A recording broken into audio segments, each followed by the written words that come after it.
Welcome back to my channel Bangladeshi Italy blogger. এটা হচ্ছে আমার বাড়ির পাশের দৃশ্য। দূর থেকে সব কিছুই অনেক সুন্দর লাগে। এই তো দেখে বুঝতে পারতেছেন।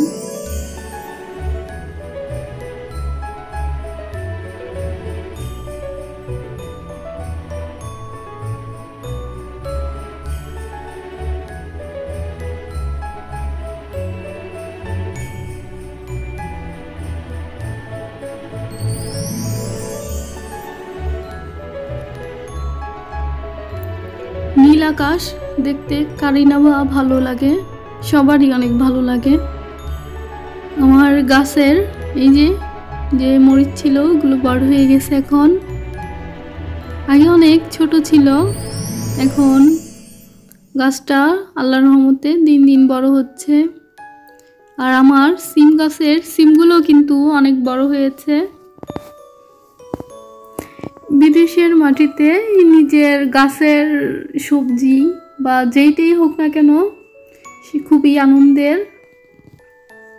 তো আমি যখন ইটালিতে আসছি তখন কিন্তু এমনভাবে যে গাছপালা লাগানো যায় বা নিজের গাছের সবজি এমন একটা মজা তা কখনোই কল্পনা করি নাই। তো এবার যখন আমি দেশে গিয়েছিলাম যে আমার শাশুড়ি বাড়ির ছাদের উপরে কিছু গাছ লাগিয়েছে, তো ওই গাছ থেকে দুই একটা করে যখন হঠাৎ করে মনে হয় যে একটু কাঁচামরিচ লাগবে, ছাদ থেকে যে কাঁচামরিচ নিয়ে আসলাম, একটু ধনিয়াপাতা নিয়ে আসলাম।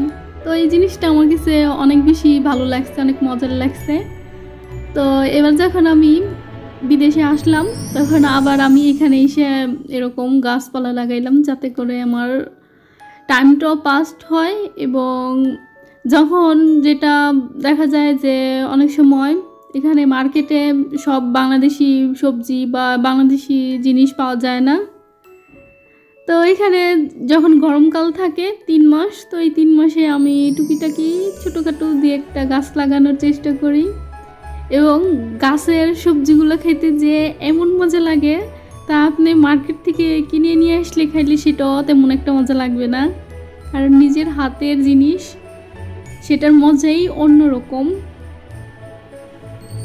আপনারা যদি চান আমার মতো এরকম একটা সবজি বা অন্যান্য ফুল বা যে কোনো গাছ লাগাইতে পারেন।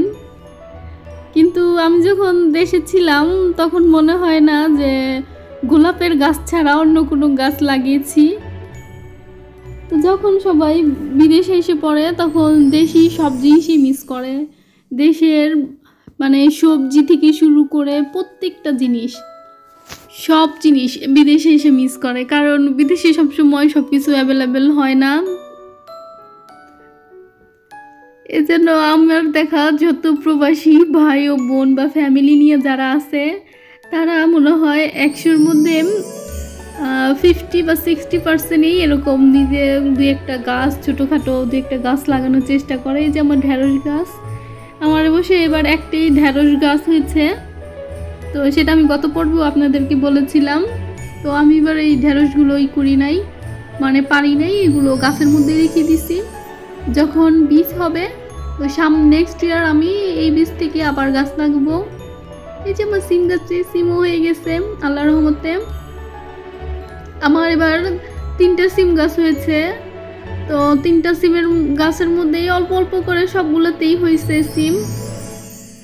এই যে অবশ্য বড় টবগুলোর মধ্যে আমার তেমন একটা ফল হয় নাই, সবজি যে তুলনায় মাটি বা বিভিন্ন আছে। তো আমি এখানে কিন্তু এই যে আমার যে টুকিটাকি সবজির যে ময়লাটা থাকে আমি এখানে দিয়ে দেই, যার কারণে গাছের জন্য অনেক ভালো সবজির ময়লা, এটা আপনার সারের কাজ করে। এবং গাছের চারা কিভাবে তৈরি করতে হয় ওগুলো আপনারা যারা ইউরোপে থাকেন তারা সবসময় গাছ কিনতে পারেন না, কারণ এইখানে যে সুপার শপগুলো আছে সেখানে পাওয়া যায় না। তা আপনারা যদি চান বাসায় বসে কীভাবে বিভিন্ন ছোট ছোট চারা লাগাইতে হয় এগুলো আমার চ্যানেলে আছে, সেখান থেকে দেখে করতে পারেন। আর এখানের ওয়েদারটা যেহেতু ঠান্ডা, সহজে যে কোনো বীজ ফালাইলেও হইতে চায় না।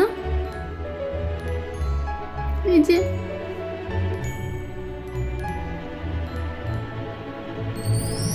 আশা করি আমার ছোট্ট বাগানটা আপনাদের ভালো লাগছে। ভালো লাগলে অবশ্যই আমার চ্যানেলটি সাবস্ক্রাইব করবেন। এবং আমার টমেটো গাছে কিন্তু ইতিমধ্যে অল্প অল্প করে রং আসা শুরু করে দিছে। আর এই টমেটোগুলো কিন্তু আর বেশি একটা বড় হবে না। আর কাঁচামরিচ আমি এখনও পাড়া হয় নাই, গাছেই আছে। আর আজকের ওয়েদারটা অনেক সুন্দর, ভাবলাম আপনাদের সাথে শেয়ার করি। এই যে আমার টমেটো গাছ, আমার কিন্তু অনেকগুলো টমেটো গাছ হয়েছে এখানে। আর এটা হচ্ছে পালং শাক। এবার পালং শাকের মানে বীজ হইতেছে, তো এই জন্য আমি এবার শাকটাই করি নাই, ধরি নাই। এই ইয়ে থেকে এবার বীজ হবে, তো সামনে নেক্সট ইয়ার আবার আমি এই বীজ থেকে গাছ লাগাবো।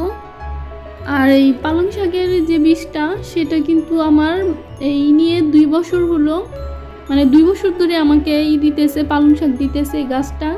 তো ঠান্ডা আসলে পরে শুকায় হয়ে যায়, ওরকমই থাকে। কিন্তু যখন আবার একটু মানে গ্রীষ্মকাল আসে, একটু গরম আসে, তখন ওটার মধ্যে পানি দিয়ে দিলে আবার গাছটা জেতা হয়ে যায়। আমার টমেটোর চারাই বেশি, আর অন্যান্য যে চারাগুলো আছে সেগুলো অনেক কম। যেমন ঢেঁড়স একটা গাছ, সিমের আছে 3টা, আর মরিচের চারা, আর কচু গাছ আছে। এই হলো আমার ছোট্ট একটা বাগান। আর করলা গাছটাও এখনো বড় হয় নাই, ও অনেক ছোট। বড় হইলে অবশ্যই আমি আপনাদের সাথে শেয়ার করব। আর এর আগের বার যখন বেগুন গাছ লাগিয়েছিলাম, বেগুন গাছে বেগুন হয় নাই, তো অনেক আশাহত হয়েছিলাম আমি। তো এই জন্য এবার আর আমি বেগুন গাছ লাগাই নাই। অবশ্য যে সবজিগুলো এখানে পাওয়া যায় না, আমি সেই সবজিগুলোই লাগিয়েছি। নেক্সট যখন আবার করা হবে। আর বাগান সম্পর্কে কোনো টিপস বা কোনো কিছু দরকার থাকলে অবশ্যই কমেন্ট বক্সে কমেন্ট করতে পারেন। এটা হচ্ছে লেবু গাছ, আর সাথে হইতেছে একটা মেন্তা মানে পুদিনা পাতা। এইগুলো মরিচ গাছ, এগুলো অনেক ছোট ছোট ছোট অনেকগুলো টপ লাগিয়েছি। এই যে এখানেও অনেকগুলো ফুল হয়েছে, এবং ফুলগুলো কিন্তু সবগুলো থাকবে না, 2-1টা ফুল থাকবে। তারপর যে ফুলগুলো থাকবে সেখান থেকেই মরিচ হবে, আর যেগুলো পড়ে যাবে সেখান থেকে আর মরিচ হবে না। কিন্তু টমেটো গাছে মাশাআল্লাহ অনেক ফলন হয়েছে।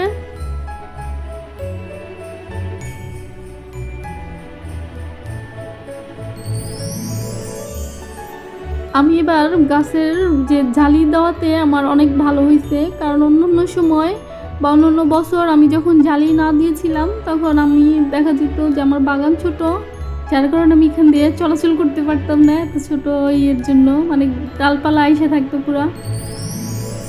আর এবার জালি দিয়ে দিছি, ডালপালাগুলো সব ওই জালির ভিতরেই আছে। কিন্তু যখন টমেটো বা কোনো কিছু পারি আমি, তখন এখান থেকে নিয়ে নিই। এই যে এখন কিন্তু এই করোনা ভাইরাস কমে গেছিল, আবার বেড়ে গেছে, যার কারণে রাস্তায় যাতায়াত যোগাযোগ কম, মানুষ রাস্তাঘাটে চলাচল খুবই কম করতেছে। আবার আপনারা সবাই করোনা থেকে সাবধানে থাকবেন। এই যে আমার গাছের সিমগুলো হয়ে রয়েছে। সবাই ভালো থাকবেন। আসসালামু আলাইকুম।